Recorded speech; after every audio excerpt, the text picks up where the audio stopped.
Okay, hello everybody. I'll do like a little update. It's Saturday and it's raining, but it just slowed up. I'm at my daughter's uh, house, and hopefully tomorrow I will do a Sunday teaching video like the normal one and out here with my daughter.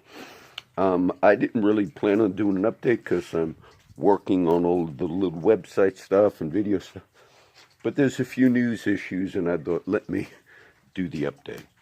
The last news thing I read, even though I was checking all of the news, is the Virginia governor. His name is Northam.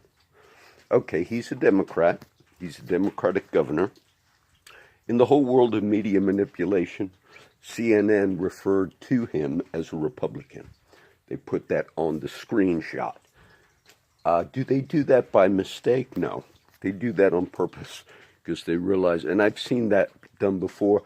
I think Fox News at one time did the same thing, saying like Republican was Democrat, okay?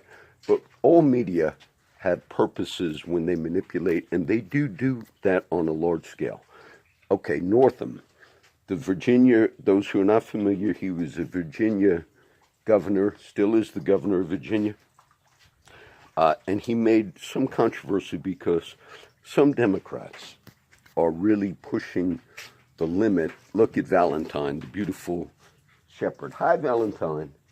That's a police officer's dog. Her name is Valentine, and it's wet out here.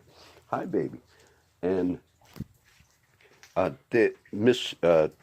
Northam, as well as a few other Democrats, they're kind of promoting what we refer to as infanticide, which basically means not only are they pushing for abortion right at the point of birth, meaning if a woman goes into an abortion clinic and gets an abortion and she's 9 months pregnant, even if the child then comes out, some of the Democrats are actually calling for, once it's a live birth of a child, that you could allow that child to still die without medical care, which is atrocious, which we refer to historically as a infanticide.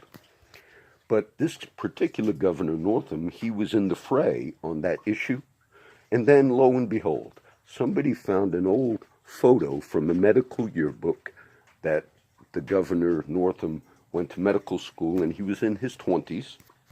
And in the photo, there are two people. One is dressed in a KKK outfit, Ku Klux Klan. The other is a blackface man, white man looking like a black man. All right. When that photo was revealed a few days ago, the governor admitted that it was him. He was either in the KKK or he put the black makeup on. He admitted it. But then, when the heat was on, he said, no, it wasn't me. And there's a debate. Granted, most Democrats, the former governor of Virginia, Terry McAuliffe, I'm not a fan of him, but most of them realize at this point he just needs to resign. What is my opinion? Let's see. Mr. Mueller and my opinion would be an immediate arrest of that man today. Not just to resign. I think that's a hate crime. The fact that you, in the 1980s, were either the guy in the KKK uniform or the guy mocking black people, to me, I think that's a hate crime. The fact that that picture went out, you say it's not his fault, that I don't care. I think he should be arrested for a hate crime. Okay? So that's one of the things in the news. The other thing being, I have it on.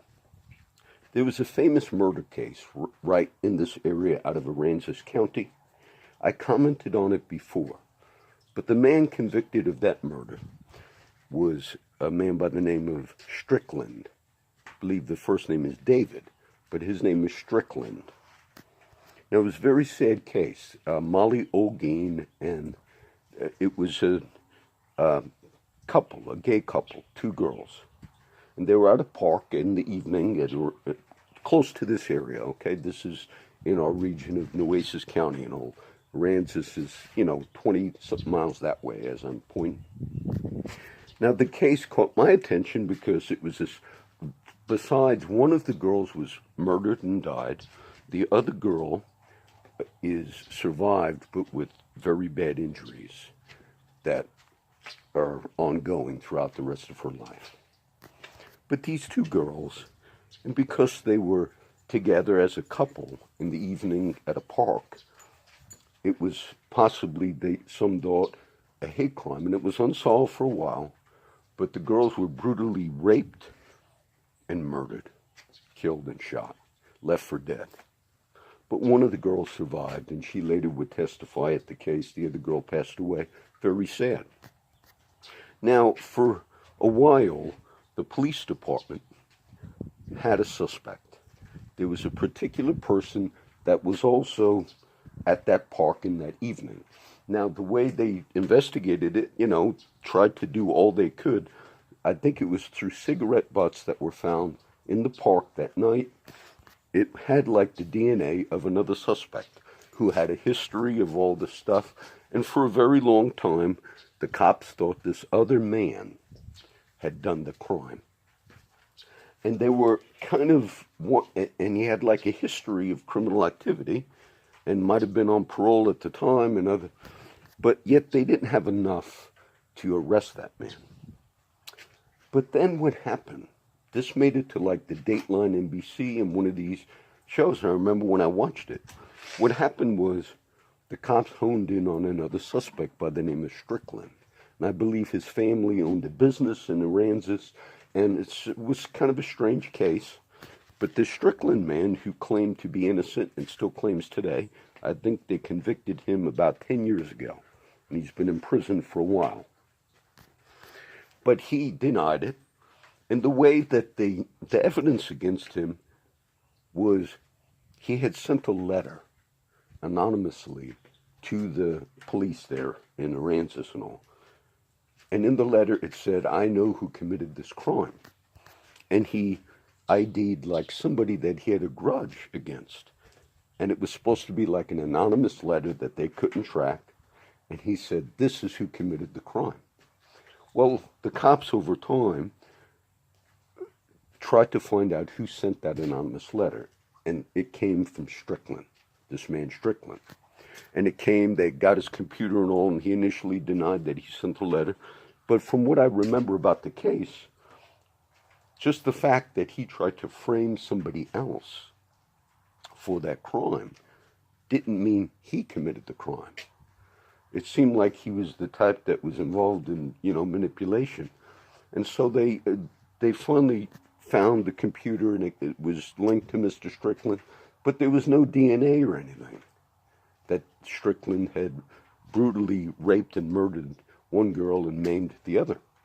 Molly Olguin is one of the girls' names. I figured he had a name. And it made it to Dateline NBC and Lester Holt and all these news magazine shows because it was like a big twist.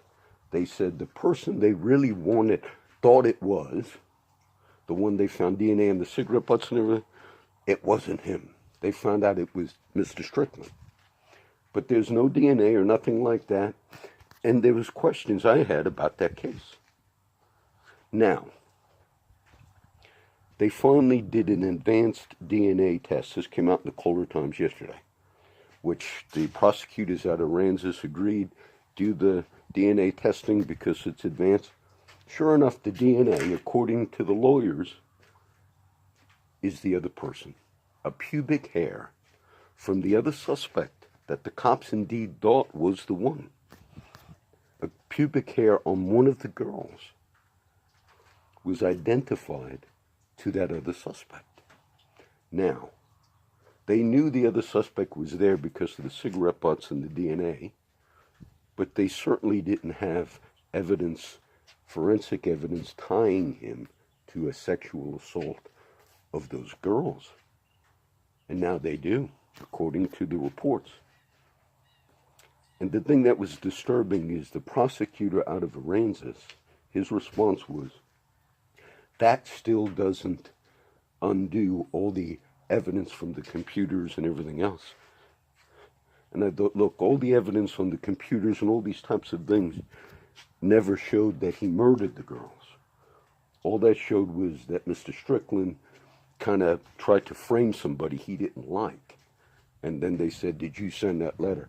And when you find actual pubic hairs of the other top suspect on the body of the victim, and the prosecutor is seeming to say, "Nope, we don't want to change it," at that point you're dealing with, just backwaterness. Okay, that's ridiculous if it's true. And I believe the defense attorney is Cynthia Orr. And I'll comment again. There's been a lot of controversy in Corpus Christi with the law enforcement agencies and the DA, Mark Gonzalez, for various things I have not really commented on a lot. But the DA had put out, I did comment on this at one point in an update video. The DA put out, Mark Gonzalez put out like a couple of different policies, and some law enforcement people, even a prosecutor in Mark Gonzalez's office, top prosecutor out of Nueces County, the DA, district attorney, they disagreed with some of these policies. And so over time, Mark Gonzalez then kind of changed a couple of the policies and all. But he also, I felt, was speaking too freely on some of the local talk shows about cases. I critiqued and criticized others, Sheriff Kalin, when he did stuff like this. People that are, law enforcement or DAs, and there's actual cases at the time right before the court. And he was on a talk show called Bob Jones at 1440 AM, local radio talk show. I heard Mark Gonzalez, I heard clips of it. And he was saying, "Well, I got the Davila case right now. I'll get to that in a second." And he said, and he's guilty in these types of things. He's saying, look, smart lawyers can use those statements made in public forums and say, you have just prejudiced, you're not supposed to really be talking like that. But either way, the Davila case was a young boy. I think he was 12. Tragically was killed, shot. Because he answered the door, they rang the bell. Some suspects rang the bell one evening a few years ago. Grandparents, I think he lived with, and this young kid. I've seen his picture, and he was murdered. Now, the story is that this other man was responsible for that murder, and he was going to shoot somebody else. Sad case, but it did go to trial. In the initial trial, it was a hung jury. Okay, that's trial one. Trial 2 just started again, the last few weeks, ended in a mistrial. Because on the stand, one of the witnesses for the defense, or for the DA, the prosecution, revealed information that she wasn't supposed to say. That Davila had a prior prison record, and so the defense attorney rightfully called for a mistrial, and I think the judge was Jack Plucher or something like that. He granted a mistrial. Now, this is the second time that a severe case like this, the murder of a young boy, you had a second mistrial, if you will. Supposedly, they're going to retry it again in April. What we look at is, in the case of Strickland, if that's true, and I talked about it before, at that stage, why do DAs possibly, or people possibly, not want to correct things when they realize the infamous case of Michael Morton, who did 25 years in prison for the murder of his wife out of Texas, but he wasn't guilty. And over time it showed that eventually the DA in that case, even at the point where they knew it wasn't Michael Morton, he kind of still wanted to hold on to that conviction. Forget that DA's name, maybe Anderson or something. When I do all this work, videos, and then when all of a sudden everything, we live in the world where certain online medium and all, because of all political reasons, they delete every video. They ban you. They shadow ban. And you feel like you did a lot of work and it was all wasted in those types of cases. All I could assume is some of these men that are DAs and all, after they put so much time into a case, the computer evidence and this and this and this, it's almost like they would feel like, it's a body of work that initially I'm sure most of the prosecutors are trying to do it in a conscientious way. They're not initially, most of them are not initially out to go frame the wrong person. But when you do all that work, and then something pops up like a pubic hair. It could almost feel like, oh, I just got, deplatformed, meaning all that work was done for naught. But what's important is you do what is just. That's what's important. You do what is just. So those are a few just off the top of my head. I'm reviewing. I got a chance to review some of the scriptures we hopefully will talk about tomorrow. I did add a new post or page to two of the websites, Corpus Christi Outreach Ministries and CC Outreach 87, which are the blog and the WordPress site. But that page, they're hard to view. It's a new list. I'll do this update real quickly. It's a new list of most of the videos that I have on all of my sites. I try to develop lists in order to know when I'm sharing. I don't want to share too many duplicates of videos, and we have a lot of videos. And as I was messing with those things, fixing all that, I uploaded some videos from the initial flash drives where I saved everything on. There's like 5 of them, and then some backups, about 10 of them. And so I had like 15 different flash drives, all the dates and everything on them. But a few months ago, I figured, here's Valentine again. A few months ago, I figured, let me try to consolidate every video and all those flash drives onto one huge flash drive. And they make like a USB drive that's almost 200 GB memory, which is very big. Most people, I think, they're not going to use something that big. But I got all of the videos that I felt were of value all the way up until the present hour and tried to put them on one. And I upload that to some of these cloud sites. And it also is beneficial when I share, I could use the list.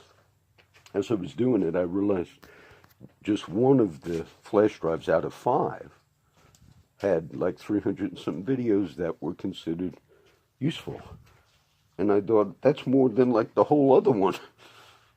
But I was wrong. The whole other flash drive, the consolidated one, has like 900 videos that are supposed to be replayed because they're teaching homeless outreach, whatever. I don't replay these up there. And so in the mix of that, I said, just to be safe, I'll make a whole nother little list. And what those lists are hard to read. It's difficult to make a list of videos on a flash drive because the normal process of selecting everything, copying, pasting, when you do that on a USB drive, it copies the entire catalog of videos, which you don't want to do again. So you use a certain function, Karen's directory, you download that, you learn how. So I kind of was working on that. And the purpose is to get a system in place where over time you effectively try to communicate. I have found a couple of, on Roku, I found some really good teaching courses that I go through. I just listen to those in the evening. They're of interest and they're high quality. Earlier today, I was listening to some of my courses from top university professors in the country because I order those from the great courses.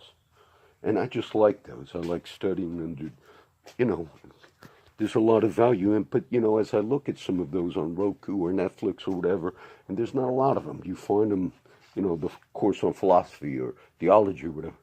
And I realized they probably only have a few views, because people are trained to just be in the news cycle or the entertainment cycle.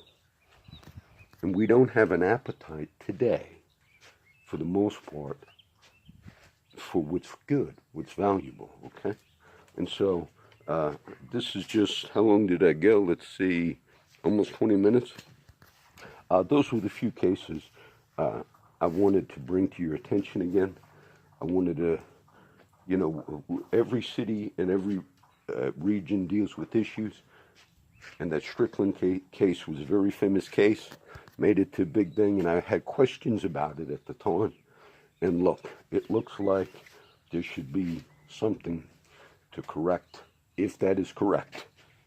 If you find a pubic hair of another person that was highly suspected of killing one of those girls and raping them both, killing one, maiming the other, and if he was the top suspect, and he was, this other man was the top suspect for a very long time, until David Strickland sent an anonymous letter trying to frame somebody for that crime. That was like the evidence that convicted Strickland. But now when you have the evidence that supposedly just was revealed as reported in the Cold Times, you have to have people in charge, DAs, and, oh, this might be my son-in-law. You got to have people in charge that are willing to change, willing to acknowledge that something went wrong. Okay? So we'll do this update. We call for Northam to face criminal charges. You had the arrest. Mueller should have the team that went after Roger Stone to go get Northam. And that's it. I want to bless you guys. We've had a lot of rain, and hopefully tomorrow we'll have a teaching video. And God bless everybody.